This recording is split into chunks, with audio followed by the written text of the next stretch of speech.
Again, let's count. What is it? Number 1. What is it? Number 2. Number 4. Now what is it? Number 5. What is it? Number 8. And what is it? Number 3. Now this way you can do other numbers also. Dear teachers, do give them some practice of this number also. Now what you have to do at home, you have to make this kind of dots and make diya rangoli.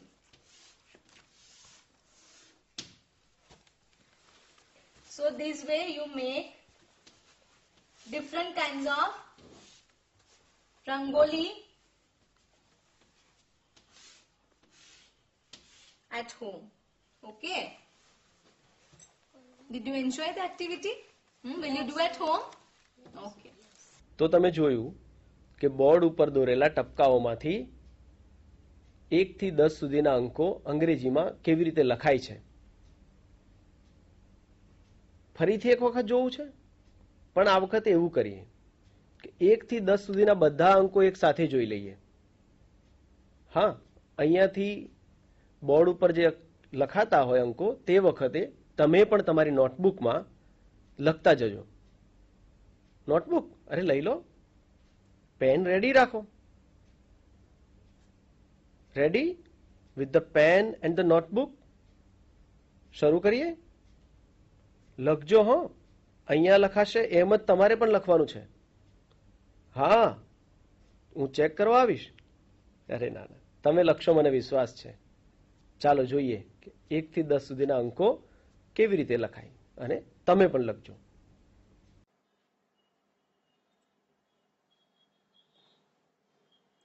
1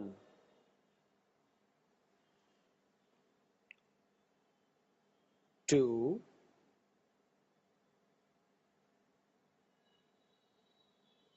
3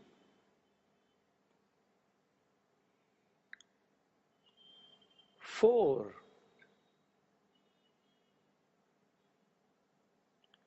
5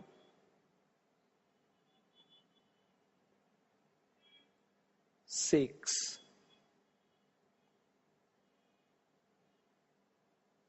7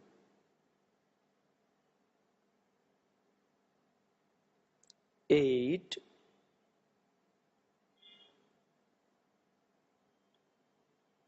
9 10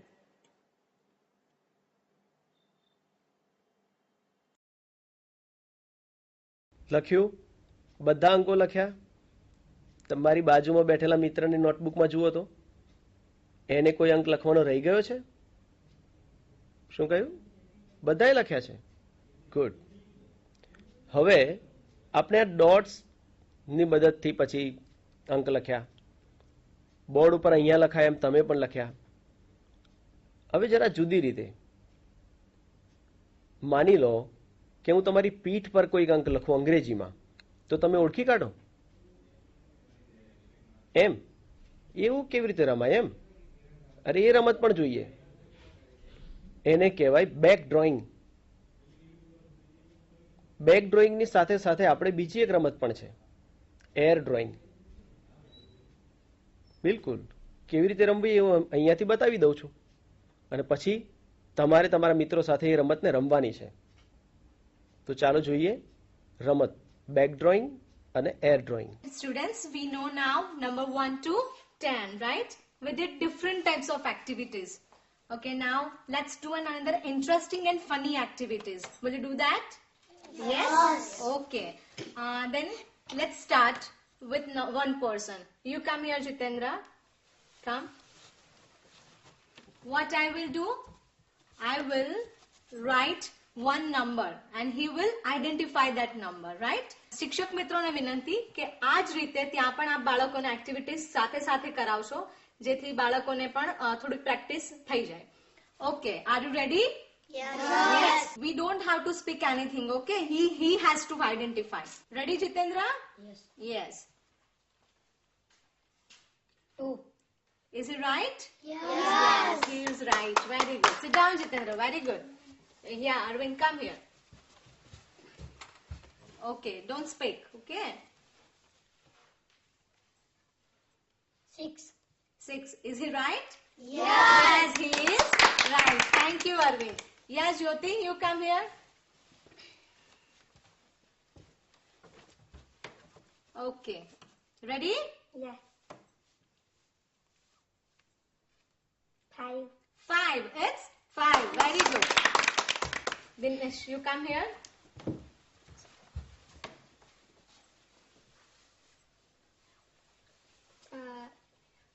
Yes. 4. Yes, very good. Number 4. Very good. Sit down. Okay, this way we can have different numbers in this activity, right? So it's called back drawing activity, right? Very good. શિક્ષક મિત્રો, આ રીતે આપણે numbers ને બાળકો સુધી practice આપી શકીએ છીએ, એટલે કે મહાવરો આપી શકીએ. આની સાથે જ આપણે બીજી એક એક્ટિવિટી લઈશું જેનું નામ છે ad drawing. Ad drawing. Okay, I'll do this activity in air and you have to find out that number. Ready? Yes. Which number is this? 1. 1. Yes, 1. Very good. Which number is this? 1. 1. Okay. Now tell me. Which number is this? 6. 0 or 6? Again. 6. 6. It's 6. Very good. Okay. Now tell me. 8. Yes, very good. It's 8. Again, let's do that. 8. Okay. Now 9. Yes.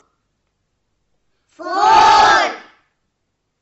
6. 10. Yes. 9.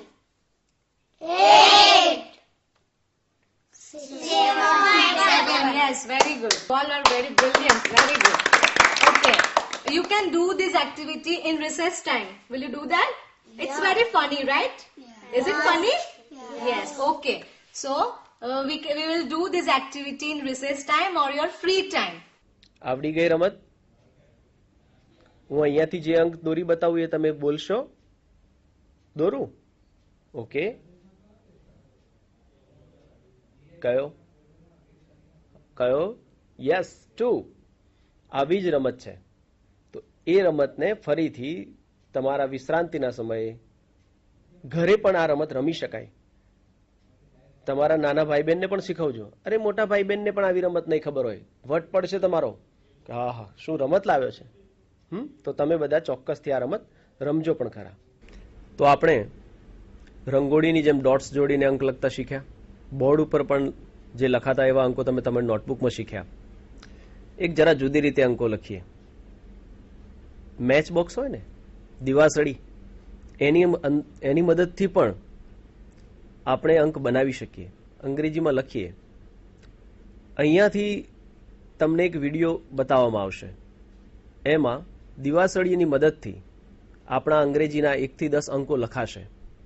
તમે પણ તમારી દિવાસળી સાથે ready રહો અને ત્યાં તમે એવી જ રીતે અંકો બનાવવાનો પ્રયત્ન કરજો. હા, બની શકે કે એટલી ઝડપથી તમે અંકો ન ગોઠવી શકો, પણ અહીંયા થોડાક અંકો બનાવવાનો જો પ્રયત્ન કરશો તો પછીથી તમે તમારી જાતે આ વિડીયો જોયા પછી તમારા વર્ગખંડમાં જઈને પણ એવા જ અંકો બનાવી શકશો. તેને જુદા જુદા કાગળ પર ચીપકાવી પણ શકશો. તો જોઈએ આ વિડીયો કે દિવાસળીની મદદથી અંકો કેવી રીતે બને.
મજા પડી?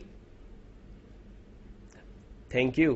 મજા પડી. તો આવી જ પ્રવૃત્તિને તમે તમારા વર્ગખંડમાં કરો, ગ્રુપમાં વહેંચાઈ જાઓ, દરેક ગ્રુપ પોતપોતાની રીતે જુદા જુદા અંકો નક્કી કરે અને તે અંકોને આપણે એક કાગળ પર દિવાસળીની મદદથી બનાવીએ, ઉપસાવીએ અને આપણા વર્ગખંડની અંદર ડિસ્પ્લે કરીએ. તો આજના દિવસની બધી પ્રવૃત્તિઓને ફરી એકવાર યાદ કરી લેવી. આપણે શરૂઆત કરી હતી એક રાઇમથી, 1 2 બકલ માય શૂ. હા, બરાબર યાદ છે ને? હા. ત્યારબાદ આપણે વર્ગખંડની અંદરની વસ્તુઓની ગણતરી શીખ્યા, 1 પેન, 2 પેન્સિલ્સ વગેરે. તો એવી જ રીતે તમે પણ એવી રીતે ઘરે ગણજો. ત્યારબાદ આપણે જોયું કે એ જે ગણતરી કરીએ છીએ તેના અંકોને અંગ્રેજીમાં લખાય કેવી રીતે છે. તેના માટે પણ આપણે જે બોર્ડ ઉપર ડોટ્સ હતા, રંગોળીની જેમ એ જોડકા જોડીને આપણે અંક શીખ્યા. બેક ડ્રોઈંગની રમત અને એ જ રીતે એર ડ્રોઈંગની રમત પણ શીખ્યા. અને એ જ રીતે અંકોને દિવાસળીની મદદથી કેવી રીતે લખી શકાય. બિલકુલ, તમે દિવાસળીના બદલે બીજી કોઈ પણ આવી વસ્તુઓની મદદથી, જેમ કે કાંકરા અથવા કચુકા તમે એકત્રિત કર્યા હોય તો એની મદદથી પણ આવા અંકો ઉપસાવી શકો. સરસ લાગશે. તમારા વર્ગખંડમાં જરૂરથી ચોંટાડજો. જો આજની પ્રવૃત્તિ તમને વધુ ગમી હોય તો આપણે ફરીથી આવતા એપિસોડમાં મળીશું. શું કહો છો? ફરીથી મળવું છે કે તમને આ પ્રવૃત્તિઓ ના ગમી? ગમી? જરા જોરથી કહો. જેટલી ગમી હોય એટલા જોરથી બોલો. આજની પ્રવૃત્તિઓ તમને ગમી? Thank you. તો આવી જ બીજી પ્રવૃત્તિઓ સાથે આપણે ફરીથી આવતા એપિસોડમાં મળીશું. Bye bye.